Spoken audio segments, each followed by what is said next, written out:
pada kesempatan kali ini Dewan Pers bersama-sama dengan konstituen ingin menyampaikan penyikapan terhadap rancangan undang-undang penyiaran yang sekarang sedang digodok di Balik DPR RI. Prinsipnya yang pertama, Dewan Pers menghormati DPR maupun pemerintah yang memang memiliki kewenangan secara konstitusional untuk menyusun sebuah regulasi, terutama yang berkaitan dengan persoalan pemberitaan pers, baik itu melalui cetak, elektronik, dan lainnya.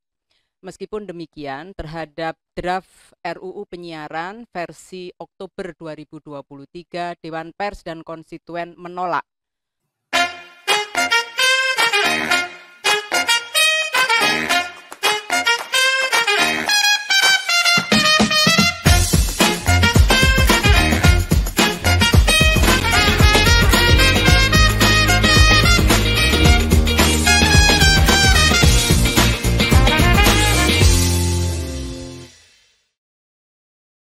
Berisik siang ini kita akan ulas yang lagi heboh di Republik. Rancangan Undang-Undang Penyiaran. Telah hadir di studio Ketua Bidang Advokasi dan Pemilihan Wartawan yang juga merangkap sebagai Ketua Lembaga Konsultan Bantuan dan Penegakan Hukum PWI Pusat, Bang Kamsul Hasan. Selamat siang, Bang Kamsul. Ya, selamat siang. Bang Kamsul, ini kan lagi rame nih, jadi trending topik. Benar. 3 hari terakhir ini. Siap. Bahwa ternyata RUU penyiaran Ya. disusupi dengan pasal-pasal yang mengancam kebebasan pers. Iya. Bisa disampaikan pendapat dan tanggapan dari Pak Kamsul? Ya, pertama kita dari konsiderannya dulu ya. Mm-mm. Jadi kalau kita bandingkan konsideran Undang-Undang 32 tahun 2002 tentang penyiaran dengan konsideran RUU yang sekarang itu jauh berbeda. Ya. Yang pertama di konsideran itu ada hal yang mengingat. Ya. Nah, di undang-undang yang lama itu Undang-Undang Nomor 40 tahun 1999 tentang pers itu dimasukkan sebagai hal yang mengingat gitu. Dalam konsideran mengingat. Iya, konsideran mengingat. Yang di draft sekarang RUU penyiaran. Ya, draft yang di Maret ini itu sudah tidak ada. Yang ada hanya pasal 28F saja tentang apa itu kegiatan jurnalistik. Ya. Ya, seperti itu. Jadi dari konsiderannya saja sudah lihat ada upaya untuk tidak melibatkan pers di dalam penyiaran. Ya, nah, ini menurut Bang Kamsul, tentu kan Bang Kamsul sudah baca, pelajari, ya kan, RUU penyiaran ini yang bikin heboh Republik nih sekarang. Ya. Ini kan disebut-sebut mengancam kemerdekaan pers, mengancam kebebasan pers. Bisa disampaikan, Bang Kamsul, pasal mana saja yang disebut mengancam kemerdekaan pers, dan memang ini banyak nih yang minta pasal-pasal tersebut di take down dalam RUU penyiaran ini. Ya, ini kan draftnya itu berubah-berubah. Ya. Draft yang 27 terakhir tanggal 27 ya terakhir 27 kemarin Maret. Ya. Nah, itu berubah lagi ya. Nah, di sana tapi masih ada tentang larangan untuk melakukan investigasi reporting gitu. Nah, padahal kita tahu investigasi reporting ini adalah jiwa dari kegiatan jurnalistik gitu. Ruhnya. Ya, itu ruhnya. Mencari kebenaran. Ya. Nah, itu dilarang. Nah, kalau dilarang berarti nanti isinya adalah semuanya rilis-rilis saja gitu kan. Kan seperti itu gitu kan. Nah, itu satu hal. Yang kedua, kita melihat ya di bab 1 di ketentuan umum di pasal 1 ini ada upaya ingin memperluas pengawasan yang dilakukan oleh KPI. Kalau sekarang ini dengan undang-undang yang lama, KPI hanya mengawasi televisi yang menggunakan frekuensi publik. Ya. Atau biasa disebut juga televisi terestrial atau radio terestrial. Ya, terestrial. Nah, tetapi kan kemudian dia akan meluas.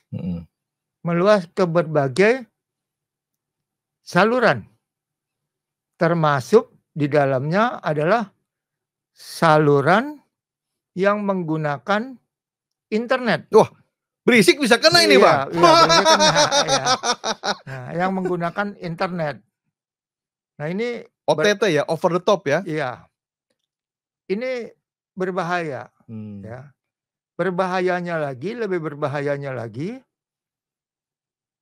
di draft RUU sampai yang terakhir ini tidak dibedakan antara konten non-jurnalistik dan konten jurnalistik. Jadi dicampur ya? Dicampur. Bahkan lembaga penyiarannya juga dicampur. Ada lembaga penyiaran berbentuk perusahaan, ada lembaga penyiaran yang dikelola atau berbentuk orang perseorangan gitu. Nah, yang kita menjadi keberatan adalah tidak adanya perbedaan antara produk non jurnalistik dan produk jurnalistik. Dicampur, ya, dicampur. Ya. Ini mengancam dong kemerdekaan pers nih jadinya. Ya, jelas ini mengancam. Jadi perlakuannya kan jadi sama, Bang. Perlakuannya sama dengan alat ukur yang sama juga gitu loh ya. Jadi kalau sekarang perintahnya Undang-Undang Pers yang masih berlaku sampai hari ini, ya, Undang-Undang Nomor 40 tahun 1999 tentang pers, itu kan perintahnya wartawan ya, melakukan kegiatan jurnalistik dengan mematuhi kode etik jurnalistik dan peraturan perundangan lainnya. Betul. Ya. Nah, ini semula ada di Undang-Undang Penyiaran di pasal 42. Dan mutandis dengan Undang-Undang Pers. Iya. Untuk yang konten-konten yang berisi jurnalistik kan, Bang. Iya. Nah, dengan dicampurnya begitu berarti kan tidak mutandis dengan Undang-Undang Pers nih. Iya. Jadi sekarang dia tidak lihat lagi ini produk pers atau tidak. Langsung diawasi KPI, langsung diuji dengan P3SIS. Ya. Yeah. Kalau dulu namanya P3SPS, kalau sekarang P3SIS. Ya. Dan yang menjadi jaksa dan hakimnya KPI. KPI. Ya, karena kan tadi saya katakan di konsideran sudah tidak ada lagi Undang-Undang 40. Ya. Pers sudah dikesampingkan Undang-Undang Pers. Yeah. Jadi dianggap semua isi siaran itu adalah konten. Bukan lagi ada konten jurnalistik atau non jurnalistik. Jurnalistik dan non jurnalistik. Kalau dulu masih ada jurnalistik dan non jurnalistik. Ya, yang jurnalistik tunduk kepada Undang-Undang Pers. Ya, yang non jurnalistik ditangani KPI. Ditangani KPI melalui Undang-Undang Penyiaran seperti itu. Ya. Nah, jadi sebenarnya kalau yang ingin diperluas adalah objeknya, ya, yang tadinya cuma terestrial menjadi menggunakan internet, media-media yang lain, silakan, tetapi harus tetap dibagi. Yeah. Mana yang produk jurnalistik, mana yang bukan. Mana yang bukan. Yang produk jurnalistik diselesaikan dengan cara-cara Undang-Undang 40. Ya, 99. Undang-Undang 40 tahun 1999. Yang bukan jurnalistik itu diselesaikan dengan cara-cara KPI, ya. Itu kan ada di situ yang namanya sanksi administrasi, penghentian tayangan, segala macam. Seperti itu gitu. Nah, kalau sekarang, kalau kita baca draft yang sekarang, karena nggak ada istilah wartawan, bahkan Undang-Undang Penyiaran itu mengabaikan kode etik jurnalistik gitu. Tidak berlaku dia? Enggak berlaku, padahal itu perintah wartawan harus memiliki dan mentaati kode etik jurnalistik. Itu perintah undang-undang. Bang Kamsul, Ya. terkait perluasan definisi nih Bang, yang tadinya penyiaran ini hanya mengatur frekuensi terestrial, yaitu televisi dan radio, sekarang kan melebar nih. Iya, melebar. Menyangkut konten dari yang ditayangkan oleh media sosial, seperti YouTube, Facebook, TikTok. Ini kan turut diatur nih sekarang nih, dalam RUU ini.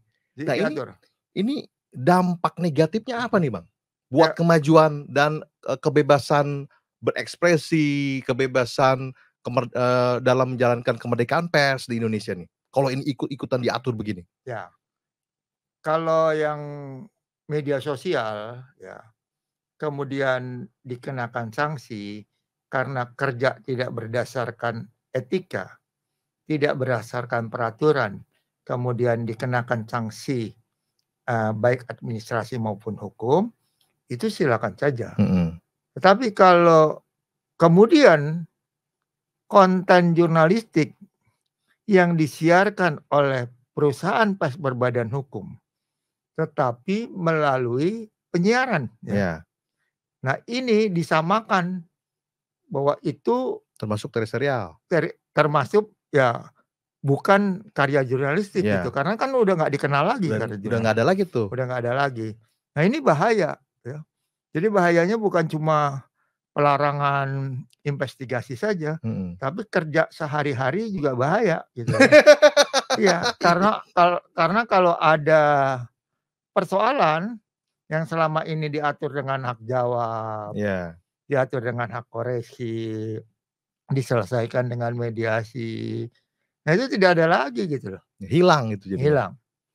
Untuk media yang liputan jurnalistik investigasi yang dilarang nih Bang, ini dampaknya kepada teman-teman pers gimana nih Bang? Ya pertama, masa hanya nerima rilis saja jadi? Ya, pertama ini adalah proses, buat saya sih proses pendangkalan ya, pembodohan kerja jurnalistik gitu ya. Karena kerja jurnalistik itu kan yang tertinggi, kalau kita lihat di uji kompetensi wartawan juga, itu adalah melakukan perencanaan investigasi dan mengeksekusi investigasi seperti itu ya. Kalau cuma membuat berita, membuat rilis, wawancara, itu kan kelasnya kelas wartawan muda. Ya kan itu wartawan muda, nggak maju-maju. Pendangkalan gitu. Ya. Iya, ada upaya-upaya pendangkalan ya, terhadap kualitas itu. Jurnalistik jadinya. Jadi kualitas jurnalistik juga akan menurun nantinya. Ya. Kalau investigasi tidak boleh. Yang menurut saya investigasi itu harusnya dilihat produk akhirnya. Outputnya. Apakah prosedur investigasi sudah dilaksanakan sesuai dengan perintah kode etik jurnalistik? Kan perintah kode etik jurnalistik itu jelas tuh di pasal 2. Wartawan profesional ya, memperkenalkan diri dalam melakukan liputan. Wajib itu. Wajib. Kecuali di butir yang terakhir, kecuali dia lakukan investigasi. Nah, jadi di kode etik itu sudah diatur tentang bagaimana caranya investigasi. Dia boleh menyamar, ya, melakukan undercover, tetapi hasilnya tidak boleh langsung dia upload, tidak boleh langsung dijadikan konten. Harus ada verifikasi tetap. Harus ada verifikasi dan keberimbangan. Prinsip cover both side ya.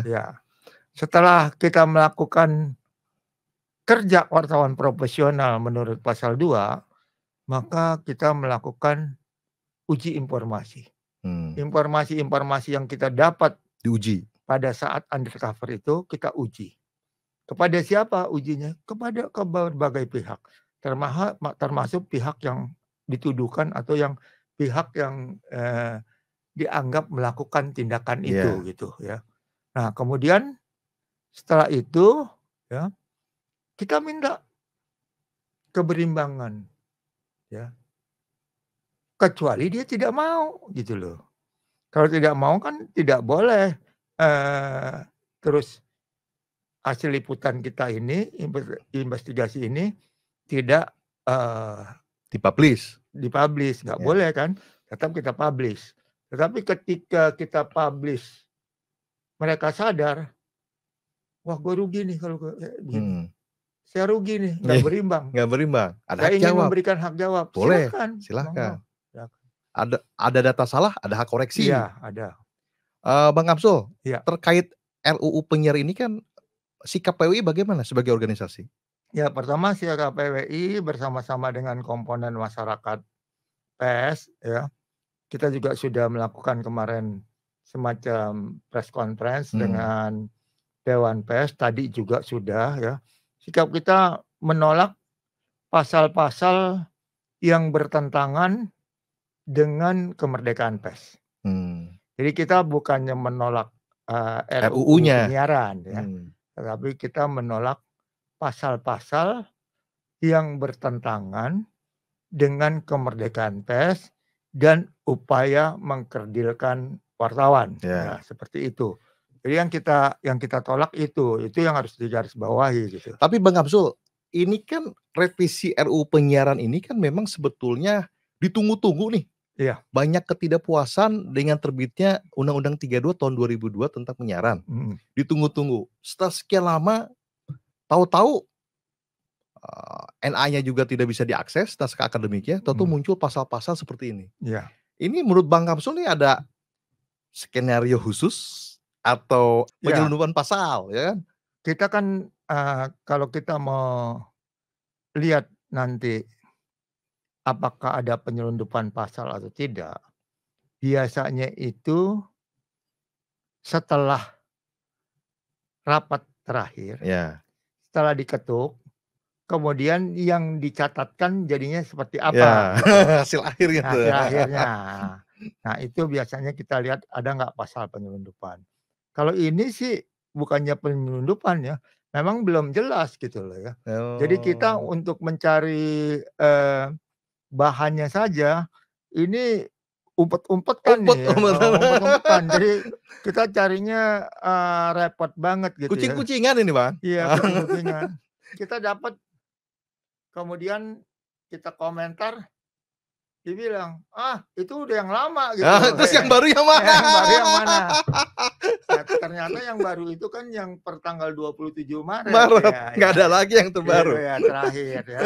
Kemudian ya itu yang kita tahu, ya, yang terbaru itu. Nah, sekarang mari kita bersama-sama, ya.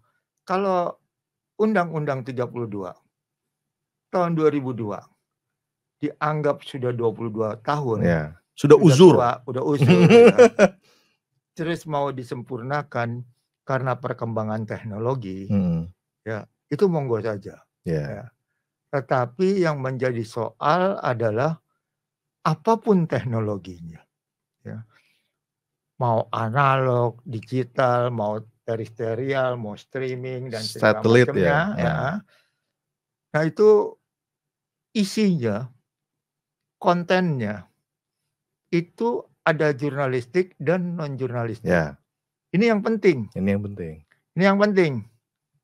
Jangan sampai seperti draft yang terakhir ini. Ya. Tidak mencerdaskan kehidupan bangsa. Tidak ada di draft RUU terakhir ini, ya, tentang mana yang kegiatan jurnalistik, mana yang non jurnalistik, bagaimana seharusnya, itu tidak diatur. Dicampur begitu Campur saja. aja. Gitu. Jadi hati-hati Pak Dewan, kemerdekaan pers sedang terancam. Berisik.